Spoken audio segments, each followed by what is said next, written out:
Hello. आज के इस एक्सप्लेनर में हम सीधे मुद्दे पर आते हैं। आत्मबोध के 12 सूत्र। अक्सर हम बाहरी दुनिया की भागदौड़ में इतने उलझ जाते हैं ना कि अपने ही भीतर झांकना, अपनी ही उस विशाल आंतरिक ऊर्जा को समझना कहीं बहुत पीछे छूट जाता है। चलिए इसे आज थोड़ा गहराई से समझते हैं। तो सबसे पहला और शायद थोड़ा चुभने वाला सवाल, क्या अनजाने में ही हम अपना सबसे बड़ा खजाना फेंक रहे हैं? अब खजाने का नाम सुनते ही दिमाग में सोना, चांदी या बैंक बैलेंस आता है, राइट? लेकिन हम यहाँ बात कर रहे हैं उस असीमित आंतरिक ऊर्जा की जो कभी खत्म नहीं होती।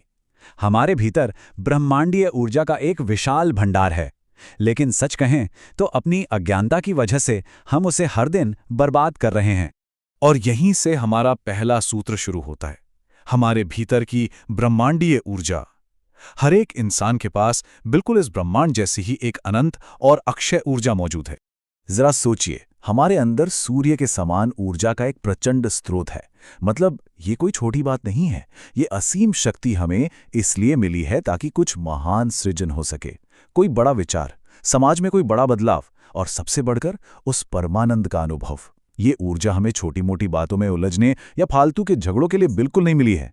इसका उद्देश्य बहुत बहुत बड़ा है। लेकिन यहीं पर आता है हमारा दूसरा बिंदु, अहंकार का जाल। कितनी बड़ी विडंबना है ना कि इस अद्भुत ईश्वरीय ऊर्जा को महान कामों में लगाने के बजाय हम इसे आपसी कलह, ईर्ष्या और छोटे मोटे झगड़ों में जलाकर राख कर रहे हैं। ये बिना किसी दिशा का संघर्ष एक ऐसा जाल है जो सचमुच हमारी सारी ऊर्जा को सोख लेता है। इसे ऐसे समझिए जैसे कोई कीमती सोने के सिक्कों को सड़क के पत्थरों की तरह फेंक रहा हो। जिस ऊर्जा से पूरा जीवन संवर सकता था, सफलता के शिखर छुए जा सकते थे, उसी ऊर्जा को लोग बस दूसरों को नीचा दिखाने में लगा देते हैं। यह बिल्कुल वैसी ही बात है जैसे कोई अपनी बेशकीमती स्वर्ण मुद्राओं को बर्बाद करने में अपनी सारी ताकत झोंक दे। तो आखिर इस संघर्ष की जड़ें हैं कहाँ? सबसे पहली बात, वही पुरानी मानसिकता कि मैं सही हूं और बाकी सब गलत हैं। रोजमर्रा की बहसों को ही देख लीजिए। ये सिर्फ अहंकार का खेल है जो हमारी मानसिक शांति को पूरी तरह से निगल जाता है। और इसका सबसे भयानक नुकसान पता है क्या है? ये हमें हमारे असली लक्ष्य से पूरी तरह भटका देता है। हमारी ऊर्जा का जो अक्षय भंडार था, वो इन तुच्छ विवादों में ही खाली हो जाता है। ऐसे में एक बहुत ही गहरा सवाल उठता है, यदि जीवन सिर्फ एक अंधी दौड़ या प्रतिस्पर्धा नहीं है, तो वास्तव में हम खोज क्या रहे हैं? जीवन का उद्देश्य केवल रोटी, कपड़ा, मकान और हर दिन के संघर्ष तक तो सीमित नहीं हो सकता है ना? इन बुनियादी जरूरतों से परे भी हमारे अस्तित्व के बहुत गहरे मायने हैं। और हमारी यही खोज हमें ले जाती है तीसरे चरण की ओर, सच्ची इंसानियत को जगाना। आखिर इंसान होने का मतलब सिर्फ सांस लेना या पृथ्वी पर जगह घेरना तो नहीं है। इसका अर्थ इससे कहीं अधिक गहरा है। अगर हम सच्ची इंसानियत को परिभाषित करें तो वो है जीवित संवेदना की उपस्थिति और दूसरों के प्रति द्वेष से पूरी तरह मुक्ति। हम सच्चे इंसान तब बनते हैं जब हम दूसरों के दर्द को सच में महसूस करने लगते हैं। जब तक दिमाग में ये विचार रहेगा कि हम सब एक दूसरे से अलग हैं या एक दूसरे के दुश्मन हैं, तब तक ये संघर्ष चलता रहेगा। इंसानियत के लिए सबसे पहली शर्त ही सहानुभूति है। हमारे सामने हमेशा दो स्पष्ट रास्ते होते हैं। एक है दूसरों की आलोचना करना और दूसरा है आत्म सुधार। हमारी शक्ति का सही उपयोग खुद को बेहतर बनाने में होना चाहिए।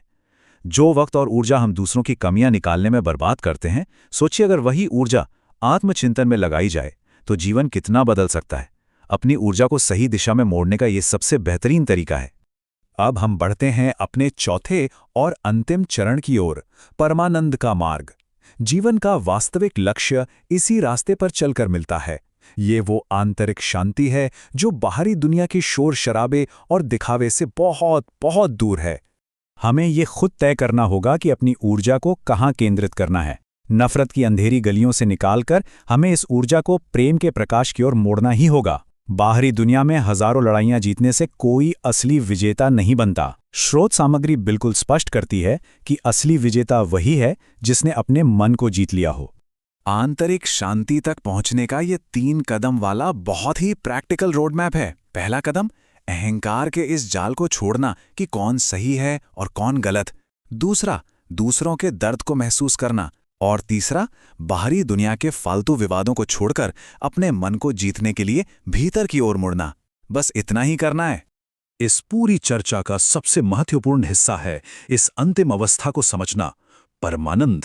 ये परम आनंद की वो अवस्था है जहां बाहर की कोई भी परिस्थिति हमारी आंतरिक शांति को छू तक नहीं सकती। असली जीत किसी और को हराने में थोड़ी है, असली जीत तो खुद को मानसिक और आत्मिक रूप से उस स्तर तक ले जाने में है जहां बाहर का बड़े से बड़ा तूफान भी आपके भीतर की शांति को ना हिला सके।